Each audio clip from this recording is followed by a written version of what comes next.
Sean Diddy Combs just dodged the most serious criminal charge of his life.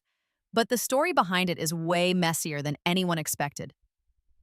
After an 8-week federal trial with over 30 witnesses and wall-to-wall media coverage, Diddy walked away acquitted of racketeering and sex trafficking, charges that could have put him behind bars for life.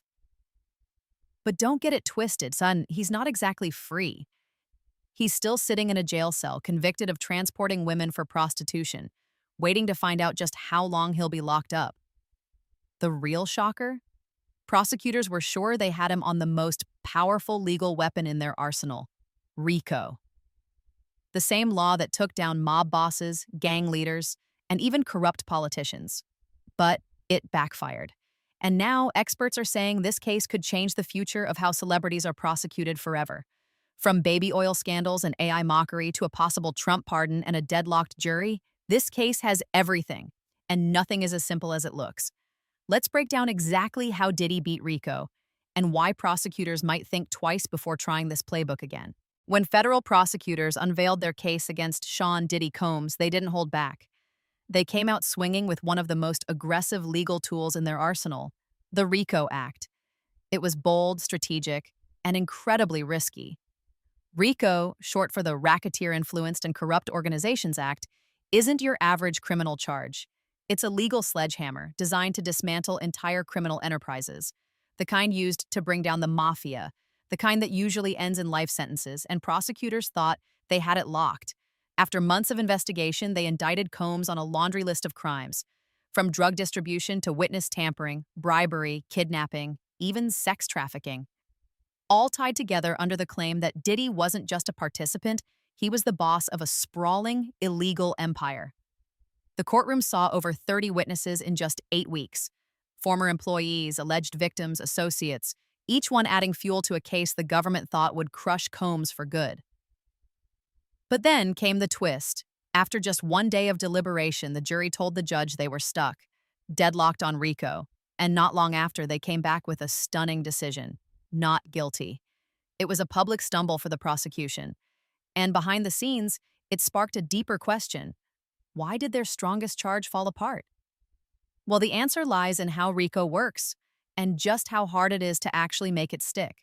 At first glance, RICO sounds like a prosecutor's dream, a way to tie together multiple crimes, multiple people, and hit them all with one devastating charge. But in reality, it's one of the hardest cases to win in federal court. That's because RICO isn't about just proving someone committed a crime. Prosecutors have to show something much bigger: that the defendant was part of an ongoing criminal enterprise, and that enterprise committed at least 2 connected crimes within a 10-year span. And that's just the beginning. In Diddy's case, the government alleged a long-running operation involving everything from sex trafficking and drug distribution to bribery and forced labor. They needed the jury to believe that Combs wasn't just involved in isolated bad acts, but that he ran a full-blown, organized system of exploitation. That's a high bar. Not only do you have to prove those predicate crimes occurred, you have to show they were coordinated as part of a broader operation. Think mafia bosses, cartel networks, or gang leadership, not just celebrity misconduct. According to former federal prosecutor Mitchell Epner, outside of death penalty cases, RICO has some of the most difficult elements to satisfy. It's not enough to shock the jury, you have to meet the legal puzzle pieces precisely. One wrong fit and the whole thing falls apart, and that's exactly what happened here. Despite the allegations, despite the witnesses, and despite the media frenzy, the jury couldn't unanimously say Diddy ran a criminal enterprise. But the story doesn't end there, because even without the RICO conviction, Diddy didn't walk out a free man. The headlines might have screamed Diddy acquitted, but let's be clear, he didn't beat everything. While the jury rejected the racketeering and sex trafficking charges, they did convict him on 2 serious counts: transporting women across state lines for prostitution. It's a federal crime, and it carries real weight. So while Diddy avoided a life sentence, he didn't walk out the front door. He was immediately taken into custody and remains locked up in a Brooklyn detention center. His sentencing date? October 3rd. And depending on how harsh the judge wants to be, he could still be looking at years behind bars. The prosecution may have overreached with RICO, but their fallback charges stuck. And for Diddy, a man once worth nearly $1 billion who flew private and partied like royalty, the fall from grace couldn't be more dramatic. He stepped down from Revolt Media. Brand partnerships vanished. Even his closest allies have gone quiet. The empire he spent decades building is now in freefall. And yet the biggest shock to the public wasn't just the verdict. It was what came out during the trial. The strange details, the bizarre obsessions, and one item in particular that turned Diddy from rap mogul to online punchline overnight. Out of all the evidence presented during Diddy's explosive trial, nothing grabbed the internet's attention more than baby oil. Hundreds of bottles of it. Witnesses described how Combs allegedly used the oil during his infamous freak-off parties, private, exclusive, and deeply disturbing events that became central to the prosecution's narrative. But once that detail hit the media, it took on a life of its own. Suddenly, Diddy wasn't just fighting serious charges, he was fighting mockery. Memes exploded. Late-night hosts had a field day. And then 50 Cent stepped in. The longtime Diddy rival and professional internet troll posted a brutal AI-generated video showing Combs strutting down a fashion runway in a pink dress covered in Johnson & Johnson baby oil logos. The post, captioned with his usual dose of sarcasm, went viral within hours. The track playing over the video? Baby Oil Freak Off Party. A 2023 song that dropped after Diddy's arrest and has since become the unofficial soundtrack to the scandal. Even designer Michael Amiri, who was name-dropped in the post, publicly distanced himself. "Come on, 50, don't include me in this," he wrote under the video. What started as evidence in a federal courtroom had now turned into a digital circus, one that completely overshadowed the more serious parts of the trial. The baby oil detail, while strange, became symbolic of the trial, of the man, of the absurdity. But the viral storm didn't stop with 50 Cent. Outside the courthouse, another bizarre moment would turn heads and spark outrage. As the verdict dropped and cameras swarmed the courthouse, the mood outside wasn't solemn. It was surreal. That's when content creator Armin Wiggins stepped into the spotlight unintentionally. Shirtless, drenched in baby oil, and dancing just steps from the courthouse doors, Armin's viral performance quickly exploded across social media. Some thought it was satire. Others saw it as deeply disrespectful. A tone-deaf celebration after a trial involving serious allegations. Wiggins later defended himself, saying it wasn't about mocking the victims. In an interview on the Trial of Diddy podcast, he explained that after weeks of covering the grim trial, he just wanted to bring some levity. "I was just vibing with another YouTuber, and suddenly there was a crowd of cameras." But not everyone bought the explanation. Armin admitted he lost followers and faced heavy backlash. "I've got to grow up and learn to control the narrative," he said. "Even if my fans knew the intent behind it, that doesn't matter when you've got 150 cameras out there." The fallout proved something important. Diddy's trial wasn't just a legal battle. It had become a cultural event, part courtroom drama, part internet spectacle. And once the memes start, the narrative spirals. The baby oil, the viral dances, the AI mockery, it all overshadowed the real stakes. But behind the circus was something more sobering. A man facing prison time, and a legal system under the microscope. And just when you thought the story couldn't get stranger, politics entered the chat. As Sean "Diddy" Combs sat in custody, his legal team reportedly floated a bold idea behind closed doors, a potential presidential pardon. And not just from anyone from Donald Trump. It wasn't as far-fetched as it might sound. Diddy and Trump go way back. In the early 2000s, they were both staples of the New York celebrity circuit. Parties, fashion shows, photo ops. There was a time when they spoke highly of each other. But that all changed once Trump entered politics. When asked by a reporter in May about the possibility of granting Diddy a pardon, Trump didn't hold back.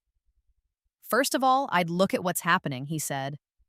"But I haven't been watching it too closely, although it's certainly getting a lot of coverage." Then came the jab. "He used to really like me a lot, but I think when I ran for politics, that relationship busted up. From what I read, I don't know, he didn't tell me that, but I'd read some nasty statements in the paper all of a sudden." In typical Trump fashion, he didn't say yes, but he didn't say no either. The comment lit up the internet with speculation. Would Trump actually step in?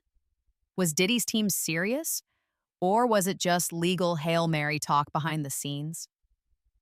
Either way, it marked a surreal twist in an already wild saga, a disgraced music mogul, possibly turning to a former president for help, while the public still tried to make sense of the baby oil memes.